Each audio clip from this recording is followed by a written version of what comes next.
कि अमित शाह का फ़ोन आया, बाबा साहब भाजपा में जाएँगे। 4 नाम हाईकमान के पास पहुँचते हैं। रूम के अंदर क्या बात हुई थी? ढाई साल की फ़ॉर्मूला उसी रूम से निकल कर आती है। क्या ढाई साल वाली बात वास्तविकता में है या फिर ये हवा-हवाई बात हुई थी? अभी हाल ही में कांग्रेस का महाधिवेशन हुआ। हम कांग्रेस में रायपुर आए हुए थे, हमने कवरेज किया। बड़े-बड़े बैनर राहुल गांधी जी के लगे हुए थे, भूपेश बघेल जी थे, मल्लिकार्जुन खड़गे जी थे, और टी एस सिंहदेव गायब लग रहे थे। कहाँ थे आप? अपने बैनर नजर नहीं आ रहे थे। उस लायक नहीं समझा क्या? ऐसी खबरें आई थी कि जो 6000 किलो जो गुलाब बिछाया गया सड़कों पे, हाँ, उसका हर्बल गुलाल बनाया जाएगा।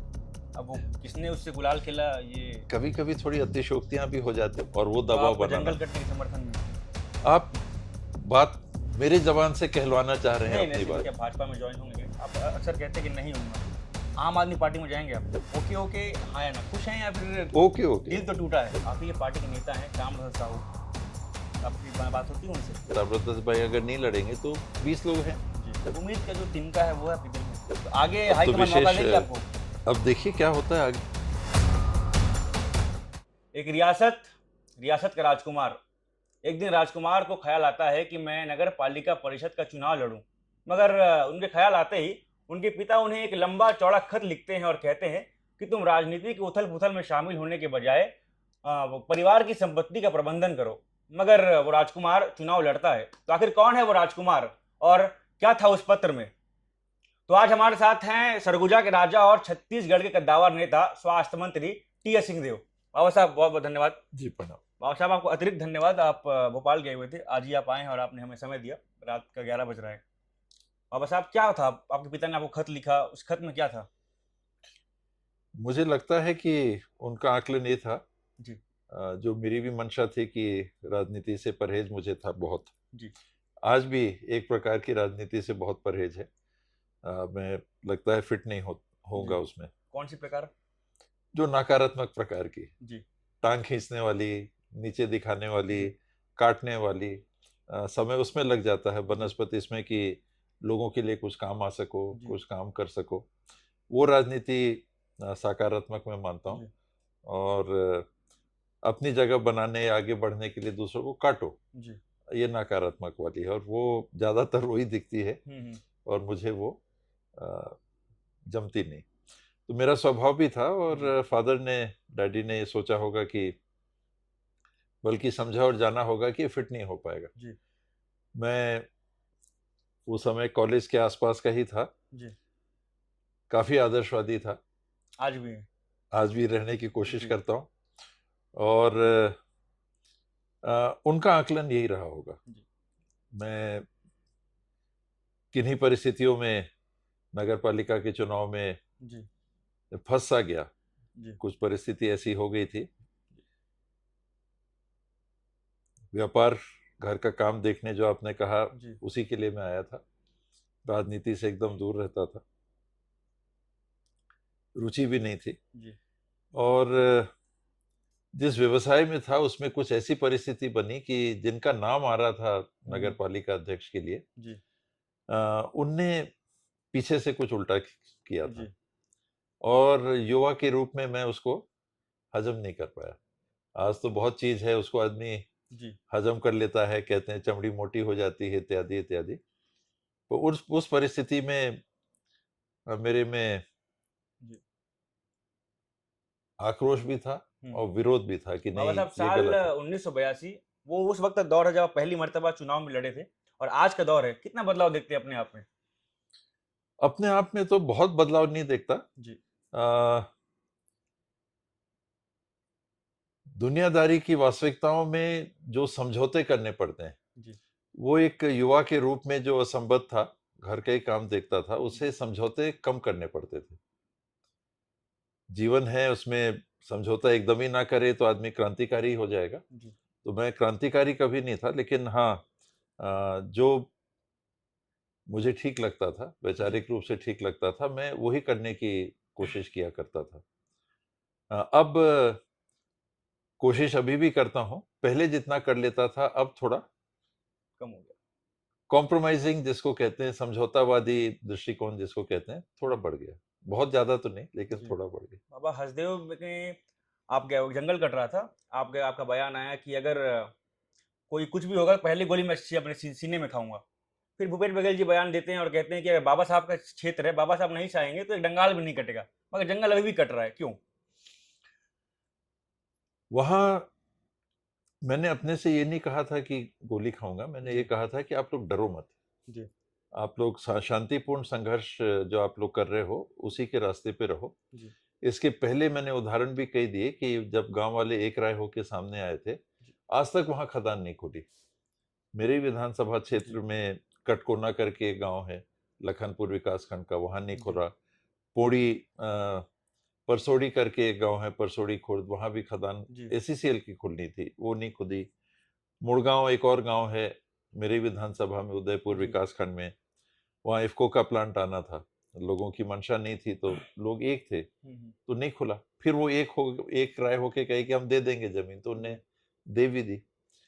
हसदेव में यहाँ का लेकिन जो जो हसदेव लोग का जी मामला है, हसदेव का मामला एक, जो खदानें कांग्रेस की ही सरकार ने, यूपीए की सरकार ने स्वीकृत की थी, जी और उसमें एक नो गो एरिया का, जयराम रमेश जी मेरे ख्याल से उस समय जी जी मंत्री थे, और उन्होंने एक नीति घोषित की थी कि नो गो मतलब यहां तक, इसके आगे नहीं, एक लक्ष्मण रेखा कि यहां तक कोयला खदान का हम करने देंगे, उसके बाद बायोडाइवर्सिटी और जंगल का कटाव और वन्य प्राणी इत्यादि इत्यादि ये सब में बहुत नुकसान हो सकता है, तो इसके आगे नहीं।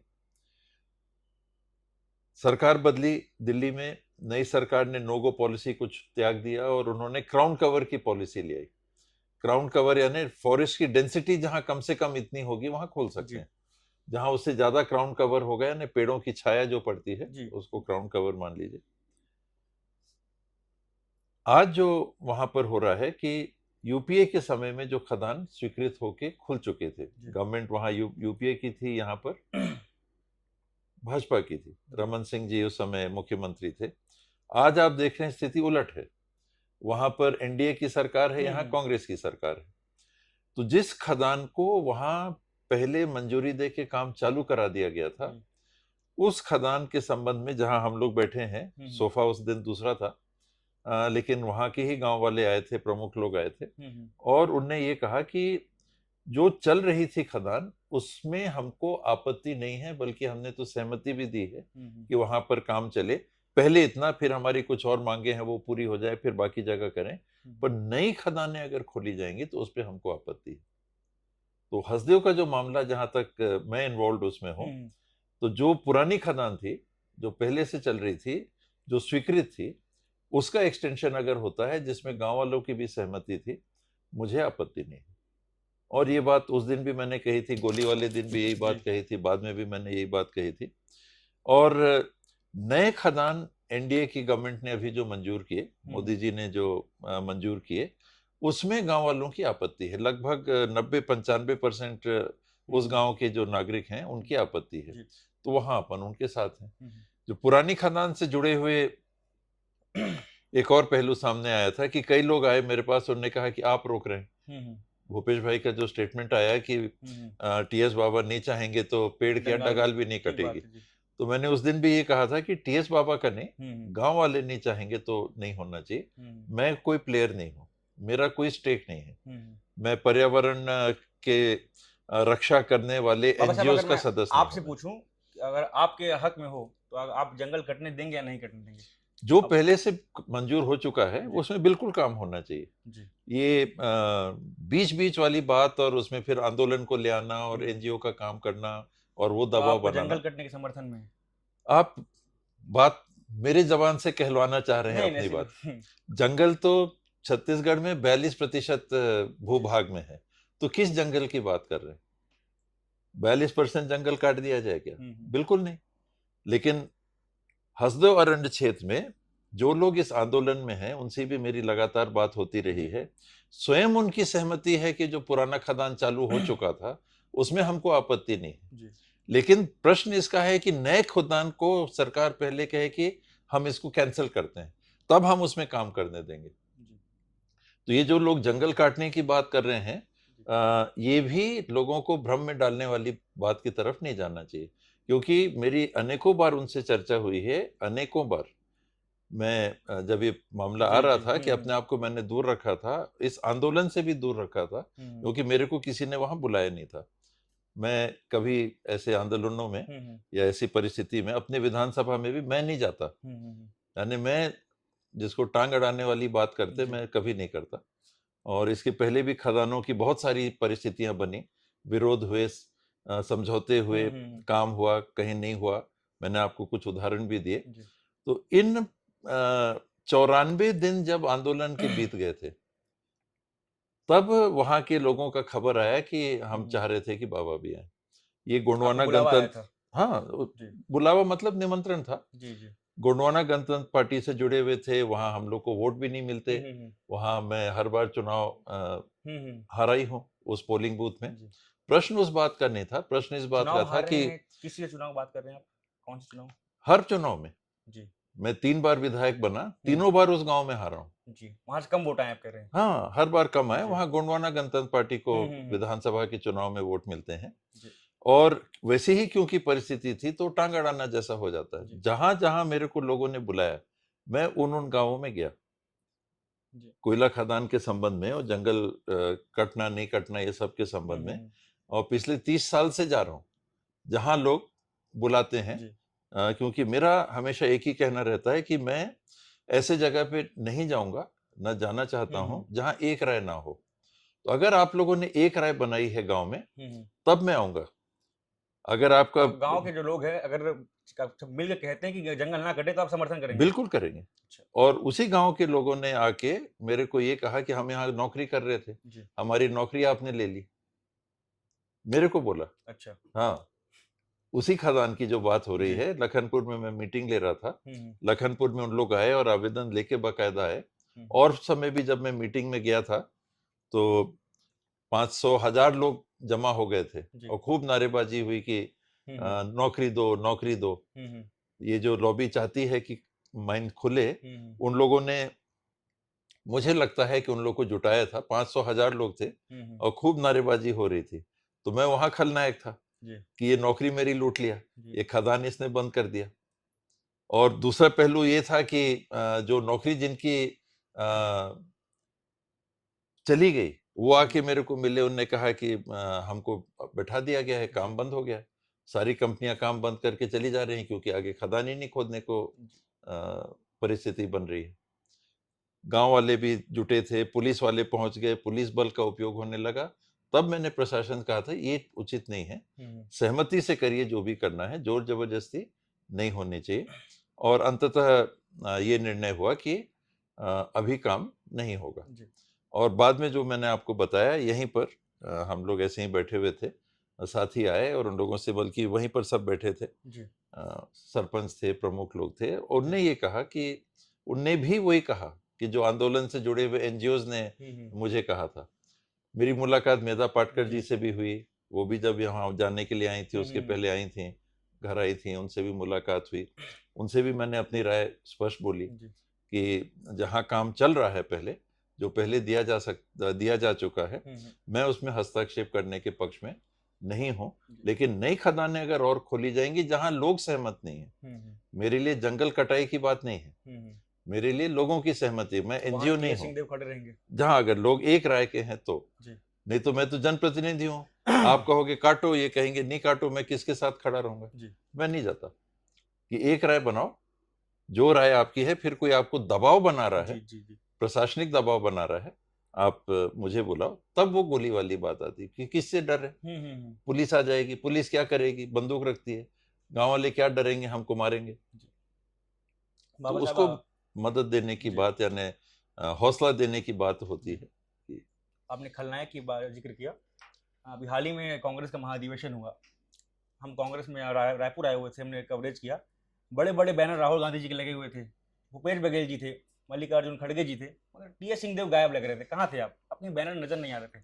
उस लायक नहीं समझा गया बैनर लगाने वालों ने कि मेरी भी फोटो लगाए, तो मेरा फोटो नहीं था। रायपुर के महापौर जिनने लगाए वहां पर मेरी फोटो दिख रही। महापौर हैं एजाज ढेबर, उनकी तस्वीरें लगी हुई थी, उनकी बैनर पोस्टर लगी हुई थी, मगर टीएस सिंहदेव नजर नहीं आ रहे थे। उनने खर्चा किया होगा, उनने लगवाया होगा। जी।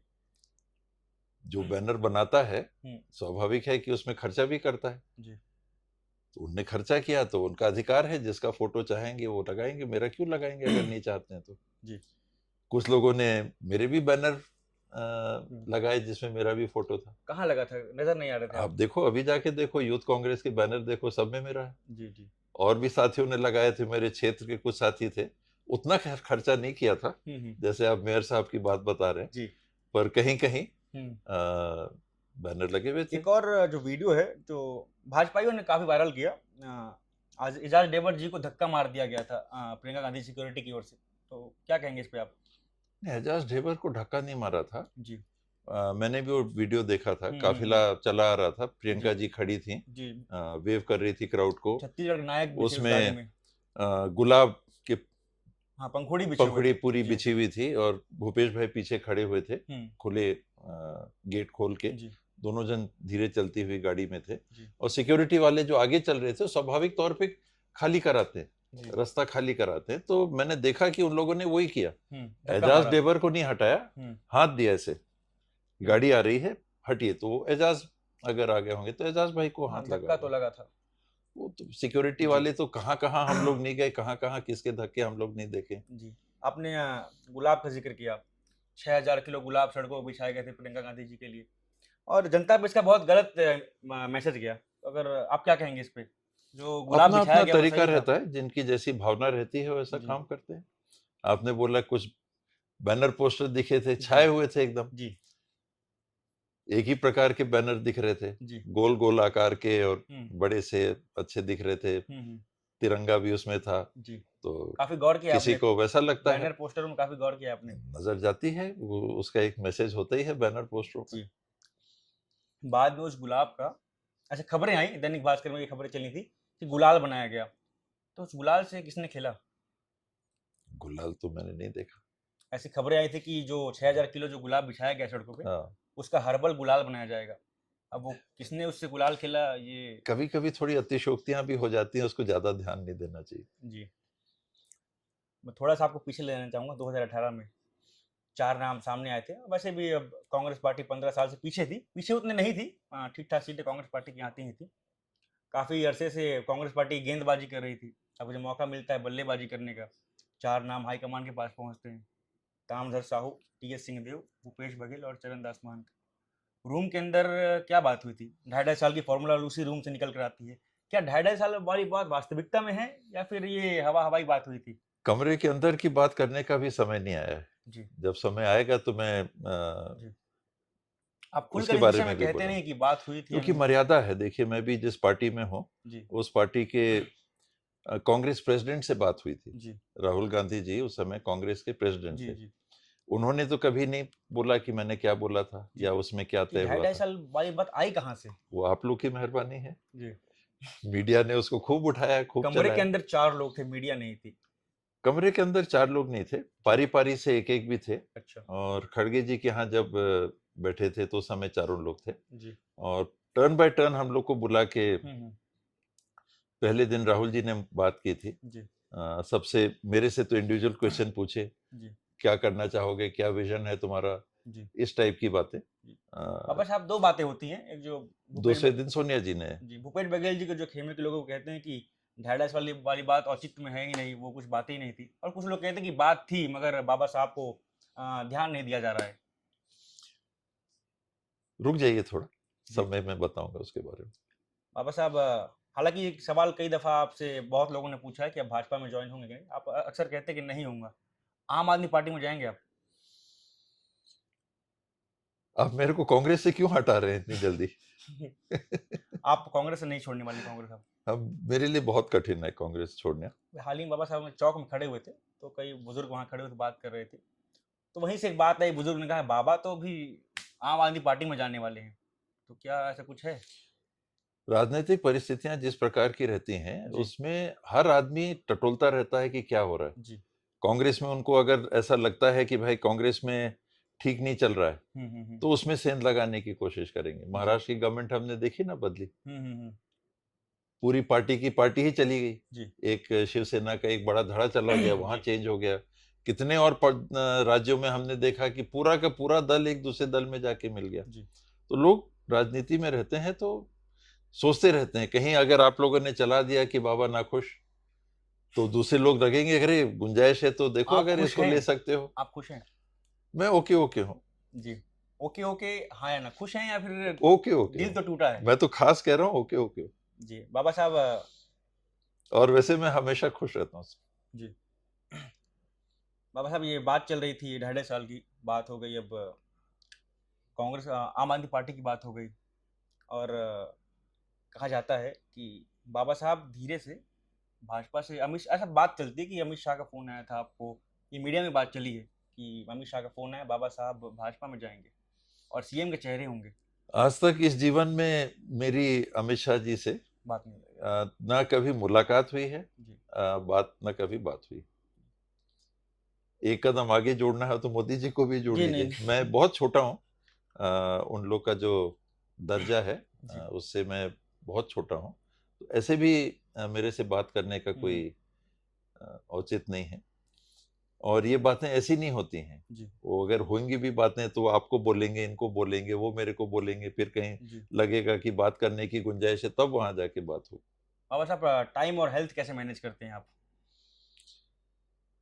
मैं ऐसे काफी लेजी जी टाइप का आदमी हूँ। जी मैं थोड़ा आराम तलब बहुत ज्यादा अपने आप को पुश नहीं करता हूँ, जी उस प्रकार का आदमी हूँ। जी और कोई सेट मेरा सामान्य रूप से रूटीन नहीं रहता जी कि 9 बजे मैं खाना, बहुत लोग हैं जो एकदम टाइम से सब कुछ करते हैं। जी मेरा जीवन थोड़ा काफी लचीला रहा, जी फ्लेक्सिबल रहा। मैंने अपने आप को हम्म, किसी रूटीन से कभी बांधा नहीं, जीवन में कभी नहीं बांधा। जी जैसा होता गया मैं करता गया, करीब करीब कि जी 2 बज गए हैं तो 2 बजे खाना खाना है। अभी रात के 11 बज रहे हैं, आपने भी बोला आप लोग को भी बहुत जी देरी जी हो जी गई मेरे कारण, मैं लेट आ पाया। जी तो मैं खाना कितने बजे खाऊंगा मेरा कोई रूटीन नहीं रहता। जी मेरा बहुत फ्लेक्सिबल, बोर्डिंग स्कूल में रहा, वहां तो हर चीज हम्म, घड़ी के सुई के मुताबिक चलती है। जी जी तो उसके बाद आजाद हुआ, जैसे ही कॉलेज में पहुंचा तो एकदम स्वच्छंद हो गया, जी एकदम फ्री मैंने अपने आप को रखा। तो मेरा कोई रूटीन नहीं रूटीन रहता नहीं है। ना। बस जैसे ही जब परिस्थिति बनती है ना, उस हिसाब से करता हूँ। मैं कोशिश करता हूँ कि रायपुर में जब भी रहूं तो शाम को टाइम निकाल के बैडमिंटन बैडमिंटन खेलते हैं आप? आजकल खेलता आज हूँ। भी आप गए हुए थे खेलने के लिए? जी बाबा साहब, आपने पंचायत विभाग से इस्तीफा दिया, उसके बाद विधायक दल की बैठक हुई, 62 विधायकों ने कुछ हस्ताक्षर किया था, क्या हुआ था उस वक्त? 62 विधायकों ने हस्ताक्षर किया, कई विधायकों ने उसके बाद भी हस्ताक्षर करके पत्र दिया, जी कई चीजें थी। मुझे ये लग रहा था कि मैं पंचायत विभाग में हम्म अपने ही मन मुताबिक जितना करना हम्म चाह रहा हूं, मैं नहीं कर पा रहा हूं जो किया जा सकता है। आपको और अनुशासन में रहने वाला नेता माना जाता है, और विधायकों ने कहा कि अनुशासनहीन हो गए हैं टी एस सिंहदेव और अरुण सिंह। इसमें कोई अनुशासनहीनता नहीं होती है। अगर जी मैंने मांगा हम्म पंचायत विभाग, मुख्यमंत्री जी ने, जी भूपेश भाई ने मेरे को फ्री हैंड दिया था जी कि आप कौन से विभाग चाहते हो। जब वो मुख्यमंत्री बने, सबको जी मंत्री की जिम्मेदारियां दे हम्म रहे थे, तो सबसे पहले मेरे को ही बुलाया था। जी मैंने वित्त विभाग के लिए पहल की थी, तो उनने कहा कि महाराज ये हम्म मुख्यमंत्री के साथ रहता है, मैं जी रखना चाह, मैं कहा नहीं कोई हर्ज नहीं। तो होम ये कौन जो भी जी बाकी आप डिपार्टमेंट कौन सा रखना चाहेंगे, तो मैंने नहीं चुना था कि मैं ये जी विभाग अगर आप देंगे तो आपने मैं कहा कि मैं काम करना पद में चाहूंगा। रह करके मैं प्रधानमंत्री आवास योजना के तहत लोगों को लाभ नहीं दिला पा रहा था, और आज नहीं उसी मिल रहा विषय था में भाजपाइयों ने उसमें, कोई विधानसभा घेरा कोई भी है। छुपी हुई बात नहीं है कि जी उस समय उस दरमियान घर नहीं बन पाए। ये गवर्नमेंट को बजट से डायरेक्ट पैसा नहीं देना रहता है, अपने जी रिसोर्स से पैसा नहीं देना रहता है। रमन सिंह जी के सरकार के समय से ही जी इसकी व्यवस्था उनने पलट दी थी, बदल दी थी। और लोन लेके हम्म स्टेट शेयर 40% का जो होता है उसकी व्यवस्था होती हम्म है। तो शुरू के सालों में राज्य सरकार लोन नहीं हम्म लेके व्यवस्था कर पाई। जी तो ये सच्चाई है। और मैं चाह रहा था हम्म कि वो लोन हो और काम हो जाए, वो नहीं हो पाया उस समय, आपकी मैं पार्टी के करा नहीं पाया। जी आप ही के पार्टी के नेता हैं ताम्रध्वज साहू, आपकी बात होती है उनसे? हाँ हाँ, क्यों नहीं। आपने अभी हाल ही में बयान दिया कि अब जो मेरा इच्छा था 2008 2013 और 18 में जिस प्रकार से मैंने चुनाव लड़ा, वो इच्छा नहीं है मेरे दिल में। उनका बयान आया कि टी एस सिंहदेव अगर चुनाव नहीं भी लड़ते हैं तो बहुत से लोग हैं जो चुनाव लड़ सकते हैं। ठीक कहा उनने, मेरी भी उनकी बात हुई, उसके बाद मैंने भी उनसे फोन से बात जी की। मैंने कहा ताम्रध्वज भाई आपका बयान आया तो उन्होंने कहा कि वो बात कुछ और होती है, दिखाया एक हिस्सा जाता है उसका। जी। और वैसे उन्होंने गलत क्या कहा कि एक आदमी नहीं लड़ेगा चुनाव, तो कोई ना कोई तो चुनाव लड़ेगा ही, ये तो होता ही है। तो उन्होंने ऐसे तो कोई गलत नहीं कहा। जी। मैंने उसके बाद में भी जरूर ये बयान दिया था कि आ, ऐसा नहीं है कि फर्क नहीं पड़ता है, ताम्रध्वज भाई नहीं लड़ेंगे तो फर्क नहीं पड़ेगा। ताम्रध्वज भाई अगर नहीं लड़ेंगे तो 20 लोग हैं जी। आप ही लोग के इलाके के तो हैं, आप भी खड़े हो जाओगे, जी। मैं भी खड़ा हो जाऊंगा। 20 लोग हैं जो चुनाव लड़ सकते हैं, लेकिन फर्क पड़ेगा कि नहीं।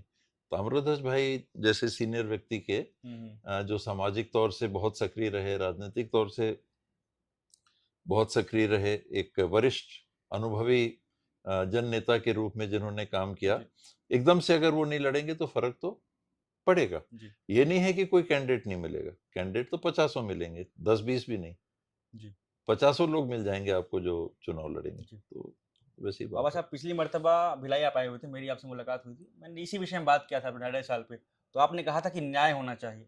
तो क्या सरगुजा के राजा न्याय की आस में बैठे हैं? अब तो 2.5 साल वाली बात ही खत्म हो गई, औचित्य नहीं होती टाइम ही जी। निकल गया। जी। तो आगे अब तो हाईकमान मौका विशेष देगी आपको? अब देखिए क्या होता है आगे की बात। ये जी। जो परिस्थितियां थी जी। इनमें ये चर्चा चल रही थी। उम्मीद का जो तिनका है वो है आपके दिल में? मैं उम्मीद में काम नहीं करता, जी। मैं वास्तविकताओं में काम करता हूँ। तो अभी आपका बयान आया था, तो आप चुनाव लड़ने वाले हैं 23 में? अभी मैंने मन नहीं बनाया। जी। तो उम्मीद करते हैं कि आपको हमारी ये बातचीत पसंद आई होगी। अगर आपको हमारी ये बातचीत पसंद आई है तो आप हमारे चैनल केपी न्यूज़ को सब्सक्राइब कर सकते हैं। धन्यवाद। न्यू वीडियोस के अपडेट पाने के लिए सब्सक्राइब करें केपी न्यूज़ को और बेल आइकन को दबाएं।